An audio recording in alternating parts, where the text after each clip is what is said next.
Salam sejahtera Malaysia, denyut nadi suara rakyat bergema di channel ini. Jangan lupa tekan butang subscribe, like dan share. Malaysia kita punya, cintai Malaysiaku, kita jaga kita.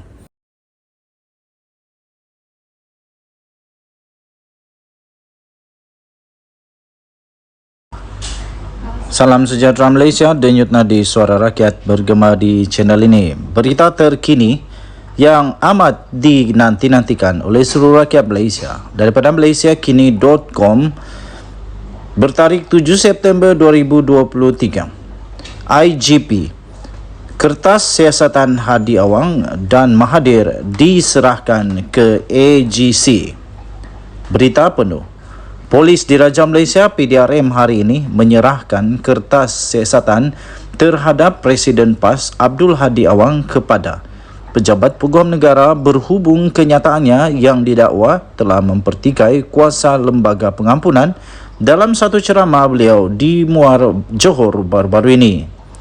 Ketua Polis Negara Razarudin Hussain berkata PDRM telah melengkapkan siasatan kes berkenaan semalam dan menyerahkan kertas siasatan itu pagi tadi. Katanya, kami menunggu tindakan selanjutnya daripada pihak Pejabat Peguam Negara. Katanya kepada pemberita selepas merasmikan majlis penutupan 4th National Forensic Science Symposium for Law Enforcement 2023 di Maktab PDRM di Kuala Lumpur hari ini. Sebelum ini, Pengarah Jabatan Siasatan Jenayah Bukit Aman, Muhammad Suhaili Muhammad Zain berkata, siasatan terhadap Abdul Hadi telah dibuka di bawah Seksyen 4-1 Akta Hasutan dan Seksyen 233 Akta Komunikasi dan Multimedia Malaysia. Ia berhubung kenyataan daripada Abdul Hadi Awang yang didakwa telah mempertikaikan kuasa lembaga pengampunan dalam satu ceramahnya di markas PAS di Bakri di Muar pada bulan lepas. Sementara itu, berhubung siasatan terhadap bekas Perdana Menteri Dr. Mahathir Mohamad berikutan kenyataannya yang dikatakan telah menghina institusi diraja, Razarudin berkata kertas siasatan itu juga telah diserahkan kepada Pejabat Peguam Negara pada Selasa yang lepas. Mahathir dikatakan membuat kenyataan berkecenderungan menghasut bagi mendatangkan penghinaan atau membangkitkan perasaan tidak setia terhadap institusi diraja yang disiarkan MG News pada 6 Jun yang lepas. Jerat tak lupa pelandu. Mengulas mengenai perkembangan siasatan terhadap bekas Peguam 1MDB, Jasmine Loh Aiswan, Razarudin berkata ia masih diteruskan mengikut Akta Pencegahan Pengubahan Wang Haram, Pencegahan Pembiayaan Keganasan dan Hasil Aktiviti Haram 2001. Selain itu, Razarudin berkata kertas siasatan terhadap Loh yang disiasat mengikut Seksyen 409 Kanun Keseksaan kerana Pecah Amanah telah diserahkan kepada Pejabat Peguam Negara pada Ogos yang lepas. Pada Isnin lalu, PDRM telah berjaya mendapatkan semula sejumlah 93.2 juta ringgit Malaysia aset melangkumi hartanah dan akaun bank milik Loh yang dikaitkan dengan penyelewengan dana 1MDB.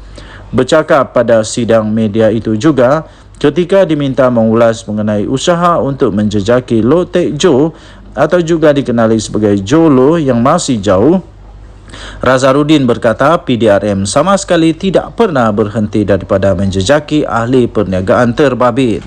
Katanya, seperti saya beritahu sebelum ini, jerat tidak pernah lupakan pelandu.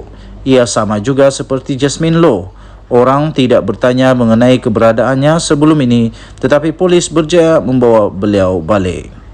Dalam perkembangan berasingan, Razarudin mengesahkan PDRM akan mengambil keterangan daripada Pengerusi Perikatan Nasional Tan Sri Mahyadin Mat Yassin pada Selasa depan berhubung isu fatwa politik yang telah dikeluarkannya.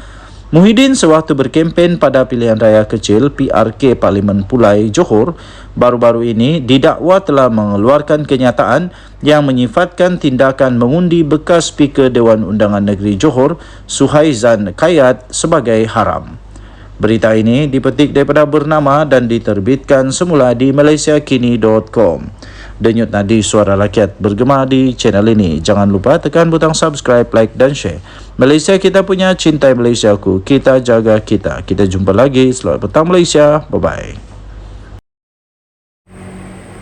Salam sejahtera Malaysia. Denyut nadi suara rakyat bergema di channel ini. Zahid masih disiasat SPRM. Ini jawapan daripada Ketua Pesuruhjaya SPRM Negara Malaysia, Azam Baki. Kita tahu baru-baru ini Zahid Hamidi telah dibebaskan ataupun telah dilepaskan tanpa dibebaskan, ataupun aku tidak tahulah apa bahasa undang-undang dia, tapi dia menang tapi belum menang betul-betul lah begitu. Jadi kemudiannya ada persoalan sama ada Zahid masih disiasat SPRM atau tidak. Ini jawapan daripada Azam Baki daripada bharian.com.my. Ketua Pesuruhjaya Suruhanjaya Pencegahan Rasuah Malaysia SPRM Tan Sri Azam Baki ditemui pemberita selepas beliau menyempurnakan perasmian persidangan penyelidikan governance, integriti dan anti rasuah anjuran bahagian perancangan governance nasional atau BPGN SPRM di Ibu Negara. Jadi kemarin Mahkamah Tinggi Kuala Lumpur telah melepas tanpa membebaskan Datuk Seri Ahmad Zahid Hamidi daripada 12 tuduhan pecah amanah, 8 tuduhan rasuah dan 27 kes pengubahan wang haram milik Yayasan Akal Budi yang diasaskannya. Pejabat Peguam Negara kemudian yang menjelaskan permohonan untuk melepaskan tanpa membebaskan ahli Parlimen Bagan Datuk itu daripada keseluruhan 47 pertuduhan itu dibuat berdasarkan alasan yang telah dikemukakan dan diterima oleh mahkamah dan disifatkan oleh Hakim Datuk Laureate Collins Lawrence Sikora sebagai kukuh. Pihak pendakwaan juga berpendapat amat penting untuknya serta Suruhanjaya Pencegahan Rasuah Malaysia meneliti dan menyiasat dakwaan Timbalan Perdana Menteri yang juga Menteri Kemajuan Desa dan Wilayah itu bahawa beliau menjadi mangsa pendakwaan terpilih oleh kerajaan yang terdahulu. Ketua Pesuruhjaya SPRM iaitu Tan Sri Azam Baki ketika ditemui media pada persidangan penyelidikan governance, integriti dan anti rasuah peringkat kebangsaan kali kedua di sini pada hari ini ditanya mengenai tindakan lanjut pihaknya dalam kes Ahmad Zahid Hamidi itu. Beliau juga ditanya oleh pemberita sejauh mana agensi itu akan menjalankan siasatan setelah Mahkamah Tinggi membebaskan Ahmad Zahid Hamidi daripada 47 tuduhan pecah amanah, rasuah dan pengubahan wang haram dana Yayasan Akal Budi itu. Ini jawapan beliau. Katanya, itu saya tak pasti. Saya serahkan kepada pegawai saya untuk siasat. Saya juga fikir apa yang diperjelas di mahkamah dikemukakan oleh pihak pendakwaan itu adalah jawapannya. Jawabnya ringkas. Pada prosiding Isnin lalu, pihak pendakwaan mengemukakan 11 alasan ketika memohon mahkamah untuk memberhentikan prosiding kerana berhasrat untuk menyiasat kes itu dengan lebih mendalam. Mahkamah Tinggi bagaimanapun menolak permohonan pihak pembelaan untuk membebaskan sepenuhnya Ahmad Zahid Hamidi atas beberapa alasan yang diberikan oleh pihak pendakwaan. Ia termasuklah terdapat keperluan untuk menyiasat tuduhan dengan lebih lanjut dan alasan penubuhan RCI bagi menyiasat kandungan buku My Story Justice in the Wilderness oleh bekas Peguam Negara Tan Sri Tommy Thomas, terutama berkaitan dakwaan ada pendakwaan terpilih. Okey, so jawapan daripada Azam Baki ialah dia kata, itu saya tak pasti. Saya serahkan kepada pegawai saya untuk siasat. Saya juga fikir apa yang diperjelas di mahkamah dikemukakan oleh pihak pendakwaan itu adalah jawapannya. Jawapannya kata Azam Baki secara ringkas. Okey, so kita harap semoga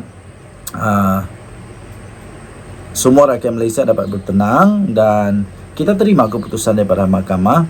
Tetapi kalau ada siasatan lebih lanjut, kita serahkan sepenuhnya kepada Perundangan Negara Malaysia. Dan yang tadi suara rakyat bergema di channel ini, jangan lupa tekan butang subscribe, like dan share. Bye-bye.